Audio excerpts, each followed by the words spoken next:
ನಮಸ್ಕಾರಗಳು ಪ್ರಿಯ ವಿದ್ಯಾರ್ಥಿನಿ ಮಿತ್ರರೇ, ಹೇಗಿದ್ದೀರಾ? ಚೆನ್ನಾಗಿದ್ದೀರಾ ಅಂತ ನಾನು ಭಾವಿಸ್ಕೊಂಡು ಈ ವಿಡಿಯೋನ ಪ್ರಾರಂಭ ಮಾಡ್ತಾ ಇದ್ದೀನಿ. ಯಾರಾದ್ರೂ ಸಹ ಹೊಸಬ್ರು ನಮ್ಮ ಯೂಟ್ಯೂಬ್ ಚಾನಲ್ ನ ನೋಡ್ತಾ ಇದ್ರೆ ದಯವಿಟ್ಟು ಸಬ್ಸ್ಕ್ರೈಬ್ ಮಾಡ್ಕೊಳ್ಳೋದು ಮರಿಬೇಡಿ. ನಮ್ಮ ಯೂಟ್ಯೂಬ್ ಚಾನಲ್ಗೆ ಸಪೋರ್ಟ್ ಮಾಡಿ. ಹಾಗೂ ಹಳೆ ಸಬ್ಸ್ಕ್ರೈಬರ್ ಆಗಿದ್ರೆ ನಮ್ಮ ಯೂಟ್ಯೂಬ್ ಚಾನಲ್ ನಲ್ಲಿರುವಂತ ವಿಡಿಯೋಗಳನ್ನು ನೋಡಿ ಲೈಕ್ ಮಾಡಿ, ಕಮೆಂಟ್ ಮಾಡಿ ಹಾಗೂ ನಿಮ್ಮ ಫ್ರೆಂಡ್ಸ್ಗೆ ಶೇರ್ ಮಾಡೋದನ್ನ ಮರಿಬೇಡಿ. ಈ ವಿಡಿಯೋದಲ್ಲಿ 7ನೇ ತರಗತಿ ಪ್ರಥಮ ಭಾಷೆ ಸಿರಿ ಕನ್ನಡ ಇದ್ರಲ್ಲಿ ಬರುವಂತಹ 3ನೇ ಪಾಠ ಇಲ್ಟನ್ ಹೆಡ್ ಚಳುವಳಿ. ಹಾಗಾದ್ರೆ ಇಲ್ಟನ್ ಹೆಡ್ ಚಳುವಳಿ ಎಂದ್ರೇನು ಅನ್ನೋದು ಬಹುಮುಖ್ಯವಾದ ಅಂಶ. ಪ್ರಿಯ ವಿದ್ಯಾರ್ಥಿನಿ ಬಂಧುಗಳೇ, ಇದನ್ನು ಬರೆದಿರುವವರು ಶಶಿಧರ ವಿಶ್ವಾಮಿತ್ರ ಅಂತ. ಮೊದಲಿಗೆ ಇದರ ಆಶಯನಷ್ಟೇ, ಪ್ರಕೃತಿಯನ್ನು ನಾಶ ಮಾಡಬಾರ್ದು, ಪ್ರಕೃತಿಯನ್ನ ಉಳಿಸ್ಬೇಕು, ಪ್ರಕೃತಿಯನ್ನ ಬೆಳೆಸ್ಬೇಕು. ಪ್ರಕೃತಿ ನಮಗೇನಾದ್ರು ಸಹ ವಿರುದ್ಧವಾಗಿ ತಿರುಗಿದ್ರೆ ನಾವು ಸರ್ವನಾಶವಾಗುವುದು ಖಂಡಿತ ಅನ್ನೋದು ಬಹಳ ಪ್ರಮುಖವಾದ ಅಂಶವಾಗಿದೆ. ಸ್ನೇಹಿತರೆ, ಆದ್ರಿಂದ ಎಲ್ಲರೂ ಸಹ ಪರಿಸರವನ್ನ ಸಂರಕ್ಷಿಸೋಣ, ಕಾಡನ್ನು ಬೆಳೆಸಿ ನಾಡನ್ನು ಉಳಿಸಿ ಅಂತ ಹೇಳ್ತಾ ಈ ಪಾಠವನ್ನ ಪ್ರಾರಂಭ ಮಾಡ್ತಾ ಇದ್ದೀನಿ. ಇಲ್ಟನ್ ಹೆಡ್ ಚಳುವಳಿ, ಇದನ್ನು ಬರೆದಿರುವವರು ಶಶಿಧರ ವಿಶ್ವಾಮಿತ್ರರವರು. ಮೊದಲಿಗೆ ಕೃತಿಕಾರರ ಪರಿಚಯವನ್ನು ತಿಳಿದುಕೊಳ್ಳೋಣ. ಶಶಿಧರ ವಿಶ್ವಾಮಿತ್ರ 1940ರಲ್ಲಿ ಮೈಸೂರಿನಲ್ಲಿ ಹುಟ್ಟಿದರು. ಸೆಂಟ್ರಲ್ ಕಾಲೇಜಿನಲ್ಲಿ ಪದವೀಧರರಾದ ಮೇಲೆ ಭಾರತ ಸರ್ಕಾರದ ರಾಷ್ಟ್ರೀಯ ಕ್ಷಯರೋಗ ಸಂಸ್ಥೆಯಲ್ಲಿ ಸಂಶೋಧಕರಾಗಿ ವೃತ್ತಿ ಜೀವನವನ್ನು ಪ್ರಾರಂಭಿಸಿದರು. ಕ್ಷಯರೋಗಕ್ಕೆ ಸಂಬಂಧಿಸಿದಂತೆ ವಿವಿಧ ಸಂಸ್ಥೆಗಳಲ್ಲಿ ವಿವಿಧ ಹುದ್ದೆಗಳಲ್ಲಿ ಕಾರ್ಯನಿರ್ವಹಿಸಿದ್ದಾರೆ. ಶ್ರೀಯುತರ ಕೃತಿಗಳೆಂದರೆ ಕಿಲ, ಪದಕುಸಿ, ನೆಲವಿಹುದೆ, ಹಿಂದೂ ಧರ್ಮ, ಸೃಷ್ಟಿಯ ರಂಗದಲ್ಲಿ ಮುಂತಾದವು ಇವರ ಕೆಲವು ಪ್ರಕಟಿತ ಕೃತಿಗಳು.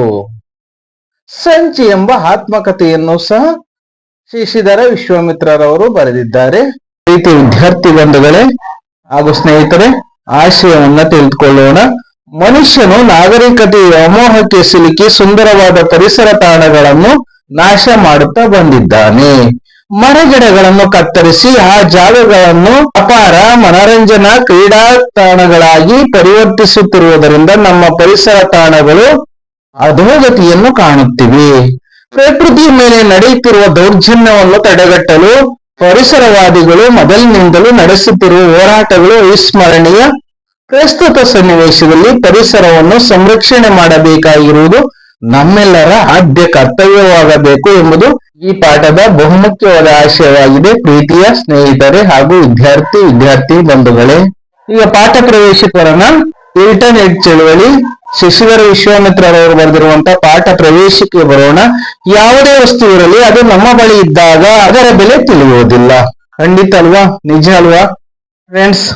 ಅದನ್ನು ನಾವು ಕಳೆದುಕೊಂಡಾಗ ಅದೆಷ್ಟು ಅಮೂಲ್ಯವಾದ ವಸ್ತುವಾಗಿತ್ತೆಂಬುದು ಅರಿವಿಗೆ ಬರುತ್ತದೆ. ಪರಿಸರದ ವಿಷಯದಲ್ಲೂ ಇದು ನಿಜ. ಪರಿಸರವು ಚೆನ್ನಾಗಿದ್ದಾಗ, ಪ್ರಕೃತಿಯು ರಮಣೀಯವಾಗಿದ್ದಾಗ ನಾವು ಅಷ್ಟೇನು ಗಮನಿಸುವುದಿಲ್ಲ, ಅಥವಾ ಗಮನಿಸಿದರೂ ಅದು ವಿಶೇಷವಾದ ಸಂಗತಿ ಎಂದು ನಮಗನ್ನಿಸುವುದಿಲ್ಲ. ಆದರೆ ಪ್ರಕೃತಿ ಹಾಳಾದಾಗ, ಪ್ರದೂಷಣೆಗೆ ಒಳಗಾದಾಗ ನಾವು ಪರಿತಪಿಸತೊಡಗುತ್ತೇವೆ. ಖಂಡಿತ ನಿಜ ಇದು. ಇಲ್ಟನ್ ಹೆಡ್ ನಲ್ಲಿ ಹಾಗೆ ಪ್ರಕೃತಿಯ ಮೇಲೆ ದೌರ್ಜನ್ಯ ತಡೆಯಲು ಶುರುವಾಗಿ ಹಲವು ದಿನಗಳ ನಂತರವಷ್ಟೇ ಸ್ಥಳೀಯರು ಜಾಗೃತರಾದರು, ಅವೇರ್ನೆಸ್ ಆಗ್ಬಿಟ್ರು. ಅಮೆರಿಕದಲ್ಲಿ, USA ತಮ್ಮ ಪ್ರಕೃತಿಗಾಗಿ ಅವರು ಹೋರಾಟ ಕೈಗೊಂಡರು. ಇಲ್ಟನ್ ಹೆಡ್ ನ ಪರಿಸರ ಚಳುವಳಿಯು ಯಾವುದೇ ಚಳುವಳಿಗೂ ಸಣ್ಣದಲ್ಲ, ಬಹಳ ದೊಡ್ಡದಾದ ಚಳುವಳಿಯಾಗಿದೆ. ಚಳುವಳಿಯು ಅದರ ಗಾತ್ರದಿಂದಲ್ಲ, ಬದಲಿಗೆ ಉದ್ದೇಶದಿಂದ ದೊಡ್ಡದೋ ಚಿಕ್ಕದೋ ಎಂದು ಪರಿಗಣಿಸಲ್ಪಡುತ್ತದೆ ಎಂಬುದನ್ನು ಸೂಚಿಸುತ್ತದೆ ಈ ಪಾಠದ ಪ್ರವೇಶ. ಪ್ರೀತಿಯ ವಿದ್ಯಾರ್ಥಿನಿ ಬಂಧುಗಳೇ, ಈಗ ಪಾಠಕ್ಕೆ ನಾವು ಬರೋಣ. 1986ರಲ್ಲಿ ಅಮೆರಿಕಾಗೆ ಹೋಗುವ ಪ್ರಸಂಗವಾಯಿತು. ಯಾರಿಗೆ? ಲೇಖಕರಾದ ಶಶಿಧರ ವಿಶ್ವಾಮಿತ್ರರವರಿಗೆ. ಅಲ್ಲಿರುವಾಗ ನನ್ನ ತಮ್ಮ ಬಾಬುವಿನೊಡನೆ ಅಮೆರಿಕದ ಪೂರ್ವ ಸಮುದ್ರ ತೀರ ಕಂಠಿನಂತೆ ಅಟ್ಲಾಂಟಿಕ್ ಸಾಗರದಲ್ಲಿರುವ ಇಲ್ಟನ್ ಹೆಡ್ ಇನ್ನೂ ಒಂದು ದ್ವೀಪಕ್ಕೆ ಹೋದೆವು. ಇಲ್ಲಿ ಇಲ್ಟನ್ ಹೆಡ್ ದ್ವೀಪ ಈ ಲೇಖಕರು ಹೋಗ್ತಾರೆ. ದ್ವೀಪ ಅನ್ನೋದನ್ನ ಸ್ವಲ್ಪ ಸಂಕ್ಷಿಪ್ತವಾಗಿ ಹೇಳ್ಬಿಡ್ತೀನಿ.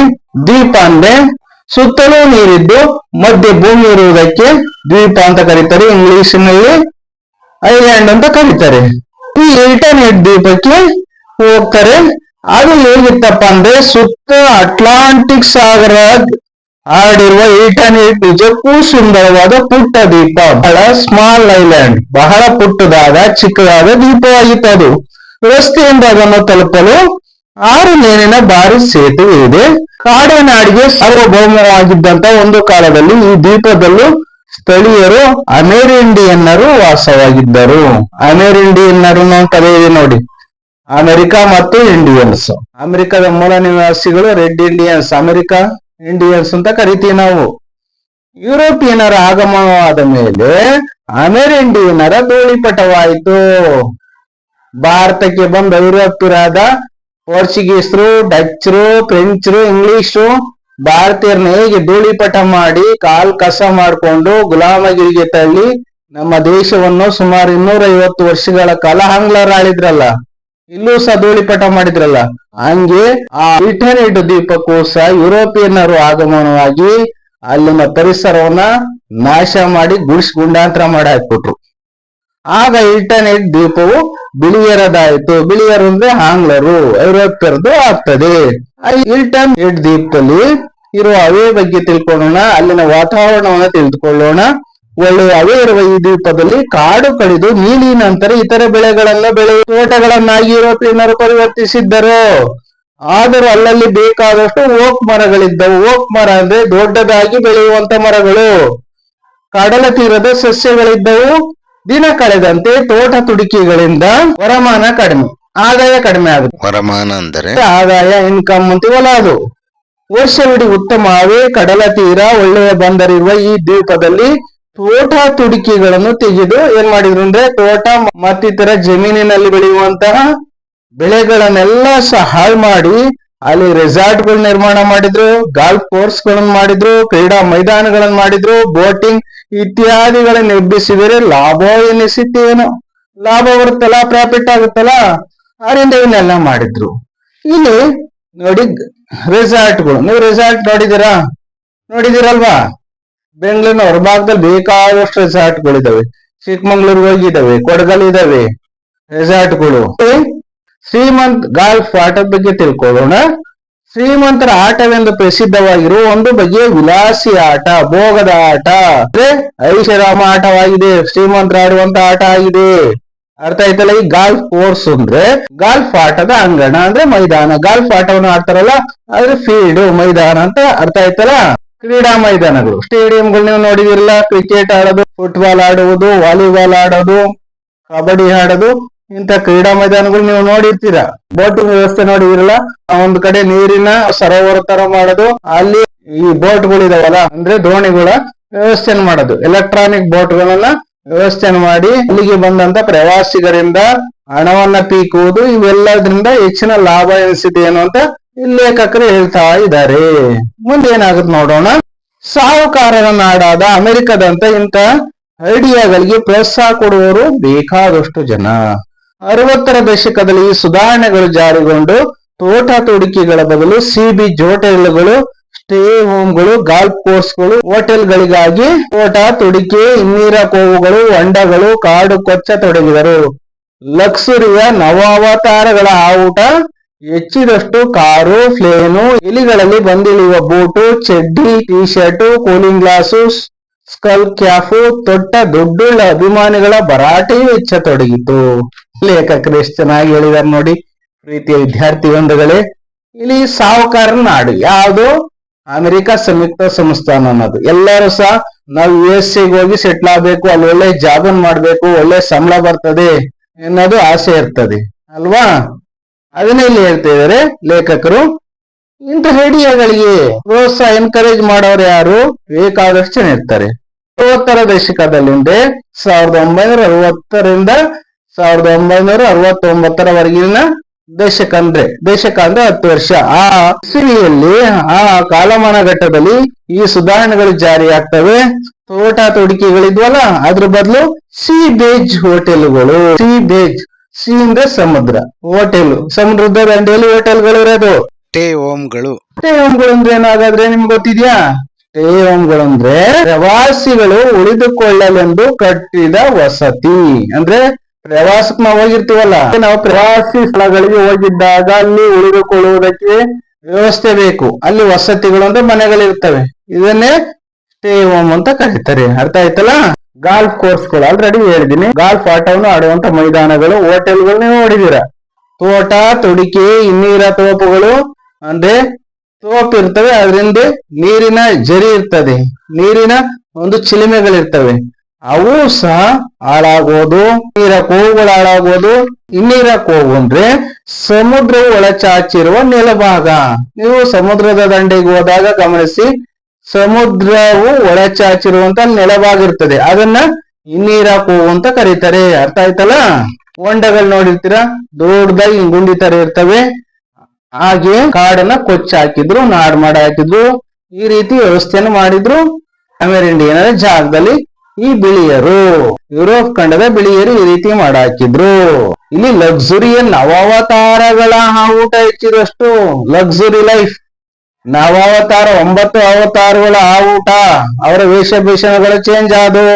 ಕಾರ್ ಬಂತು, ಪ್ಲೇನ್ ಅಂದ್ರೆ ವಿಮಾನ ಬಂತು, ಏಲಿಯನ್ ಹೆಲಿಕಾಪ್ಟರ್ಗಳು ಬಂದು ಇಳಿಯುವಂತ ಬೂಟ್ ನಲ್ಲಿ ಬಂದ್ರು, ಚಡ್ಡಿಲ್ ಬಂದ್ರು, ಟೀ ಶರ್ಟ್ ಅಲ್ಲಿ ಬಂದ್ರು, ಕೂಲಿಂಗ್ ಗ್ಲಾಸ್ ಹಾಕೊಂಡು ಇಲ್ಲಿ ಬಂದ್ರು, ಸ್ಕಲ್ ಕ್ಯಾಪ್ ಹಾಕೊಂಡ್ರು. ಸ್ಕಲ್ ಕ್ಯಾಪ್ ತೊಟ್ಟ ದುಡ್ಡುಳ್ಳ ಅಭಿಮಾನಿಗಳ ಭರಾಟೆಯು ಈ ಇಂಟರ್ನೆಟ್ ದ್ವೀಪದಲ್ಲಿ ಹೆಚ್ಚಾಗತೊಡಗುತ್ತೆ. ಏನಾಗುತ್ತೆ ನೋಡೋಣ. ಈ ರೀತಿ ಅತಿಕ್ರಮಣ ಸಲ್ಲದು ಎಂದು ಅಲ್ಲಿಯೇ ಕೆಲವರಾದರೂ ಪರ್ಯಾವರಣಾಭಿಮಾನಿಗಳಿಗೆ ಅನಿಸಿತೇನು ಅನಿಸ್ಬಿಡುತ್ತೆ. ಎಚ್ಚರಿಕೆ ಆಗ್ತದೆ, ಎಚ್ಚರಗೊಳ್ತಾರೆ, ಜಾಗೃತರಾಗ್ತಾರೆ ಅಲ್ಲಿನ ಕೆಲವು ಅಭಿಮಾನಿಗಳು. ಅಂದ್ರೆ ಪರ್ಯಾವರಣ ಅಭಿಮಾನಿಗಳಿಗೆ, ಕಾಡನ್ನ ಪ್ರೀತಿಸುವವರು, ಪರಿಸರವನ್ನ ಪ್ರೀತಿಸುವವರು ಅಂತ ನಾವು ತಿಳ್ಕೊಳ್ಳೋಣ. ಅವರುಗಳು ಕೂಡಿ ಇಲ್ಲಿನ ಪುರಾತನ ಸಸ್ಯ ಸಂಪತ್ತು, ಹಳೆಯ ಕಾಲದ ಹೊಂಡಗಳು, ಹಿನ್ನೀರಿನ ಕೋವುಗಳು, ಓಕ್ ಮರದ ತೋಪುಗಳು, ಕಡಲ ತೀರದ ಸಸ್ಯಗಳು ಮತ್ತು ಕಾಡಿನ ಮರಗಳನ್ನು ತರಿಯಲೇ ಕೂಡದು ಎನ್ನುವ ಚಳುವಳಿಯನ್ನು ಆರಂಭಿಸಿದರು. ಇಲ್ಲಿ ತರಿಯಲೇ ಕೂಡದು, ಕಡಿಯಕೂಡದು, ಅವುಗಳನ್ನ ಹಾಳು ಮಾಡಬಾರ್ದು ಅಂತ ಒಂದು ಚಳುವಳಿಯನ್ನ ಮಾಡ್ತಾರೆ. ಆದರೂ ದುಡ್ಡು ಬುಲ್ಡೋಜರ್ಗಳುಳ್ಳ ವೀರರ ಮುಂದೆ ಇವರ ಕೈ ಸಾಗುತ್ತಾ? ಖಂಡಿತ ಸಾಗಲ್ಲ. ಹಣವಂತರ ಮುಂದೆ ಬಡವರ ಆಟ ಏನೋ ನಡೆಯಲ್ಲ. ಇದನ್ನೆಲ್ಲ ಸಮಾಜದಲ್ಲಿ ನೀವು ಗಮನಿಸ್ತಾ ಇದ್ದೀರಾ, ಗಮನಿಸಿ ಮುಂದೆ ಗೊತ್ತಾಗ್ತದೆ. ಇಲ್ಲಿನ ಗಾಲ್ಫ್ ಕೋರ್ಸ್ಗಳು, ಕ್ರೀಡಾ ವಿನೋದಗಳೆಡೆಗಳು ಎಷ್ಟು ಚೆನ್ನಾಗಿದ್ದವೆಂದರೆ ಪ್ರಸಿದ್ಧರು ಮೋಜಿಗೆ ಬರ್ತಿದ್ರು, ಮೋಜು ಮಸ್ತಿ ಆಡಕ್ ಬರ್ತಿದ್ರು ದುಡ್ಡು ಇರೋಂತರು. ಅಮೆರಿಕದ ಪ್ರೆಸಿಡೆಂಟರು ಗಾಲ್ಫ್ಗೆ ಬಂದದ್ದು ಉಂಟಂತೆ. ಅಮೆರಿಕದ ಅಧ್ಯಕ್ಷರು ಆಗಿನ ಕಾಲದಲ್ಲಿ ಆಗಿದ್ದವರು ಈ ಗಾಲ್ಫ್ ಮೈದಾನಕ್ಕೆ ಗಾಲ್ಫ್ ಆಟವನ್ನ ಆಡೋದಕ್ಕೆ ಬಂದಿದ್ರಂತೆ. ಮುಂದೆ ದುಡ್ಡು ಮತ್ತು ದೌಲತ್ತುಗಳಿಂದ ಪರ್ಯಾವರಣದ ಚಳುವಳಿಗೆ ಹಿನ್ನಡೆ ಆಗತೊಡಗಿದಾಗ ಕೆಲವು ಆಸಕ್ತರು ಕೋರ್ಟಿನ ಮೆಟ್ಟಲಿಗೇರುವ ಆಲೋಚನೆ ಮಾಡತೊಡಗಿದ್ರು. ಆಗ ಹೇಗೋ ಒಬ್ಬ ನೆಲ ದಳ್ಳಾಳಿಗೆ ಪರ್ಯಾವರಣದ ಸುಖ ದುಃಖಗಳಿಗೂ ಮನಸ್ಸು ಕೊಡುವ ಹಿಂಬಾಯಿತು. ಅವನಿಗೆ ಮನಸ್ಸಾಗುತ್ತೆ. ಅವನು ಪರ್ಯಾವರಣ ಅಂದ್ರೆ ಪರಿಸರ ಪ್ರೇಮಿಗಳು, ಪರಿಸರವನ್ನ ಪ್ರೀತಿಸುವಂತವರ ಪರವಾಗಿ ನಿಂತ್ಕೊತಾನೆ. ಅವನು ಯಾರಪ್ಪ ಅಂದ್ರೆ ನೆಲ ದಳ್ಳಾಳಿ. ನಾನು ಅಲ್ಲಿ ಒಬ್ಬ ನೆಲಳ್ಳಾಳಿ ಅಂದ್ರೆ ಬ್ರೋಕರ್ ಇದ್ದಂತ. ಅವನು ಏನ್ ಮಾಡ್ತಾನೆ ಅಂದ್ರೆ ಈ ಪರಿಸರ ಪ್ರೇಮಿಗಳ ಜೊತೆ ಕೂಡ್ಕೊಂಡು ಕಡಲ ತೀರದ ಸಸ್ಯ ಸಂಪತ್ತು, ಹಳೆಯ ಕಾಲದ ಹೊಂಡಗಳು, ಓಕ್ ಮರಗಳನ್ನು ಒಡೆದು ತರಿಯಲೇ ಕೂಡದು ಎನ್ನುವ ಚಳುವಳಿಯನ್ನ ಆರಂಭಿಸ್ತಾನೆ. ಇದನ್ನ ಹಾಳು ಮಾಡಬಾರ್ದು, ಈ ವ್ಯವಸ್ಥೆನ ಹಾಳು ಮಾಡಬಾರ್ದು ಅಂತ ಚಳುವಳಿಯನ್ನ ಪ್ರಾರಂಭ ಮಾಡ್ತಾನೆ. ಆದ್ರೆ ಈ ಸಾಹುಕಾರರು ಬಗ್ತಾರ? ಖಂಡಿತ ಬಗ್ಗಲ್ಲ. ಇವರು ವಿಧಿಯಿಲ್ಲದೆ ಕೋರ್ಟ್ ಕಚೇರಿಗಳ ಮೆಟ್ಟಿಲೇರ್ತಾರೆ. ಮುಂದೆ ಈ ಒಯ್ದಾಟದಲ್ಲಿ ಕ್ರಮೇಣ ಜನಸಮ್ಮತಿ ಪರ್ಯಾವರಣದತ್ತ ಒಲಿಯಿತು. ಹೋರಾಟ ಜಾಸ್ತಿ ಆಯ್ತು, ಚಳುವಳಿ ಜಾಸ್ತಿ ಆಯ್ತು. ಎಲ್ಲ ಜನಸಾಮಾನ್ಯರೆಲ್ಲ ಈ ಚಳುವಳಿಗೆ ಬೆಂಬಲ ಕೊಟ್ರು. ರಸ್ತೆ, ಕಟ್ಟಡ, ಕ್ರೀಡಾಂಗಣ, ಸೇತುವೆಗೆ ತೋರುತ್ತಿದ್ದ ಅಭಿಯಂತರರ ಶ್ರದ್ಧೆಯ ಪರಿಸರ ಸೌಂದರ್ಯ, ಗಿಡ ಮರ, ತಟ ಸಸ್ಯ, ಸಂಕುಲ ಹೊಂಡಗಳಿಗೂ ತೋರಿಸತೊಡಗಿದರು. ಇಲ್ಲಿ ಅಭಿಯಂತರ ಅಂತ ಒಂದ್ ಮಾತಿದೆ. ಅಭಿಯಂತರ ಅಂದ್ರೆ ಇಂಜಿನಿಯರು. ಅರ್ಥ ಆಯ್ತಲ್ಲ. ಸ್ಥಳದ ನೆಲ, ಜಲ, ವನ ಸಂಪತ್ತು ಹೆಚ್ಚುವಂತೆ ನೆಲವನ್ನೇ ಕಾಫಿಟ್ಟುಕೊಂಡು ದ್ವೀಪದ ಸೌಂದರ್ಯವನ್ನು ಹೆಚ್ಚಿಸಿಕೊಳ್ಳಬೇಕು ಎನ್ನುವ ದೀಡಿನಲ್ಲಿ ಮಂತ್ರಾಲೋಚನೆಗಳಾದವು. ಪುರಾಭಿವೃದ್ಧಿ ಕಾರ್ಯ ಹಾಗೆಯೇ ಜರುಗತೊಡಗಿತು. ಪರಿಣಾಮವಾಗಿ 4 ವರ್ಷಗಳಲ್ಲಿ ಇಂಟರ್ನೆಟ್ ನಂದನವನದಂತೆ ಮರ, ಗಿಡ, ಹೊಂಡ, ತೀರದ ಸಸ್ಯಗಳಿಂದ ಕಂಗೊಳಿಸತೊಡಗಿತು. ಅವುಗಳ ನಡುವೆ ಕ್ರೀಡೆಗೆ ಎಡೆಗಳಾದವು. ಪ್ರೆಸಿಡೆಂಟನು ಪಚ್ಚೆಯಂತೆ ಹೊಳೆಯುವ ಇಲ್ಲಿನ ಗಾಲ್ಫ್ ಕೋರ್ಸ್ಗೆ ಆಡಲು ಬರುವುದು ಸಾಧಾರಣವಾಯಿತು. ನೋಡಿ, ಜನರು ಮನಸ್ಪಟ್ರೆ ಏನ್ ಬೇಕಾದ್ರೂ ಮಾಡ್ಬೋದು. ಈ ಇಂಟರ್ನೆಟ್ ಚಳುವಳಿಯಲ್ಲಿ ಆಗಿದ್ದು ಜನರ ಸಪೋರ್ಟಿನಿಂದ ಈ ಚಳುವಳಿ ಜಾಸ್ತಿ ಆಯ್ತು. ಇಲ್ಲಿನ ಪರಿಸರ ಮೊದಲು ಹೇಗಿತ್ತು ಹಾಗೆ ಆಯ್ತು. ಆದ್ರಿಂದ ಜನರಲ್ಲಿ ಜಾಗೃತಿ ಇರಬೇಕು. ಅವರಲ್ಲಿ ಅವೇರ್ನೆಸ್ ಇರಬೇಕು. ದಿನವಿಡೀ ಸುತ್ತಾಡಿ ಸಂತೋಷಪಟ್ಟು ಕಡಲ ತಡಿಯ ಪುರಾತನ ಲೈಟ್ ಹೌಸ್ ಅನ್ನೇರಿ ಅಟ್ಲಾಂಟಿಕ್ ಮಹಾಸಾಗರ ಸಮುದ್ರದಲ್ಲಿ ಓಡಾಡುತ್ತಿದ್ದ ನೌಕೆಗಳು, ಕಡಲ ಕಾಗೆಗಳು, ನಮ್ಮ ಬಡ್ಡೆಗೆ ಬಂದಿಳಿಯುವ ರೇವನ್ ಮೈನಾಗಳನ್ನು ನೋಡಿ ನಾವು ಆನಂದಿಸಿದೆವು ಅಂತ ಲೇಖಕರು ಹೇಳ್ತಾರೆ. ಇಲ್ಲಿನ ಪರಿಸರವನ್ನ ಆನಂದಿಸ್ತಾರೆ ಲೇಖಕರು. ಕೊನೆಯದಾಗಿ ಅಲ್ಲಿಂದ ಕೆಳಗಿಳಿದ ಮೇಲೆ ಅಕಸ್ಮಾತ್ ಆಗಿ ಹಾವು ಬೆಳಕಿನ ನೀರಿನ ದೋಣಿಯ ಒಂದು ಬದಿಯಲ್ಲಿ ದುಂಡನೆಯ ವೇದಿಕೆಯ ನಡುವೆ ಒಂದು ಓಕ್ ಮರವನ್ನು ಕಂಡೆವು. ಅಲ್ಲಿ ಹಾವು ಬೆಳಕಿನ ನೀರಿನ ದೋಣಿಯ ಒಂದು ಬಂಡಿಯಲ್ಲಿ ದುಂಡನೆಯ ವೇದಿಕೆಯ ಒಂದು ದೊಡ್ಡ ಓಕ್ ಮರವನ್ನ ಕಾಣ್ತಾರೆ. ನೋಡಿ ಇಲ್ಲಿ ಇದೆಯಲ್ಲ, ಈ ಓಕ್ ಮರವನ್ನ ಕಾಣ್ತಾರೆ. ಆಯ್ತಲ್ಲ, ಆಗ ಲೇಖಕರು ಏನ್ ಮಾಡ್ತಾರಪ್ಪ ಅಂದ್ರೆ ಅದೇನೊಂದು ಅಲ್ಲಿಗೆ ಹೋದೆವು. ಅದೊಂದು ಹಳೆಯ ಓಕ್ ಮರ. ಅದರಡಿ ತೆಳ್ಳಗೆ ಅಗೇಟ ಮಾಡಿ ದಪ್ಪ ಗೊಬ್ಬರ ಮರದ ಚೆಕ್ಕೆ ಹರಡಿದ್ರು. ಯಾರು ಕಾಲಿಕ್ಕದಂತೆ ಪರದೆಯ ಸುತ್ತಲೂ ಕಟಕಟೆ ಕಟ್ಟಿದ್ದರು. ಇದು ಲಿಬರ್ಟಿ ಓಕ್ ಮರ. ಲಿಬರ್ಟಿ ಅಂದ್ರೆ ಸ್ವಾತಂತ್ರ್ಯದ ಓಕ್ ಮರ ಅಂತ ಅರ್ಥ. 50ರ ದಶಕದಲ್ಲಿ ಪರಿಸರ ರಕ್ಷಣೆಗಾಗಿ ಜನ ಒಗ್ಗೂಡಿ ಪಣ ತೊಟ್ಟಿದ್ದು ಈ ಮರದಲ್ಲಿ. ಇದು ಸಂರಕ್ಷಿತ ಜಾಗ, ಪ್ರೊಟೆಕ್ಷನ್ ಆಗಿರುವಂತ ಪ್ಲೇಸ್. ಈ ಜಾಗ ದಯವಿಟ್ಟು ಕಟಕಟೆಯ ಒಳಗೆ ಪ್ರವೇಶಿಸಬೇಡಿ ಎನ್ನುವ ಫಲಕವನ್ನು ನೆಟ್ಟಿದ್ರು. ಅಂದ್ರೆ ಒಂದು ನೋಟಿಸ್ ಬೋರ್ಡ್ ಹಾಕಿರ್ತಾರೆ. ಹೀಗೆ ಆ ಮರ 100 ಕಾಲ ಬಾಳುವಂತೆ ಸಿದ್ಧವಾಗಿತ್ತು. ನಂತರದ ಕಾಲದಲ್ಲಿ ಈ ಮರದ ಪ್ರಸಿದ್ಧಿ ಎಷ್ಟು ಹರಡಿತ್ತೆಂದರೆ ಇದರ ಸಾನ್ನಿಧ್ಯವನ್ನು ಕಂಡು ಮರಳಿದ ಜನ ತಮ್ಮ ಕ್ಷೇತ್ರಗಳಲ್ಲಿ ಪರ್ಯಾವರಣ ರಕ್ಷಣೆಯಲ್ಲಿ ಚುರುಕುಗೊಂಡರು. ಈ ಮರದ ಸಾನ್ನಿಧ್ಯದಲ್ಲಿ ಎಷ್ಟೋ ವಿವಾಹಗಳಾಗಿವೆಯಂತೆ. ನೋಡಿ, ಈ ಮರದ ಸಮೀಪದಲ್ಲಿ ಎಷ್ಟೋ ಮದುವೆ ಮುಂಜಿಗಳು ಮತ್ತೊಂದಾಗಿದ್ದಾವಂತೆ. ಅರ್ಥ ಮಾಡ್ಕೊಳ್ಳಿ ಡಿಯರ್ ಫ್ರೆಂಡ್ಸ್ ಅಂಡ್ ಸ್ಟೂಡೆಂಟ್ಸ್.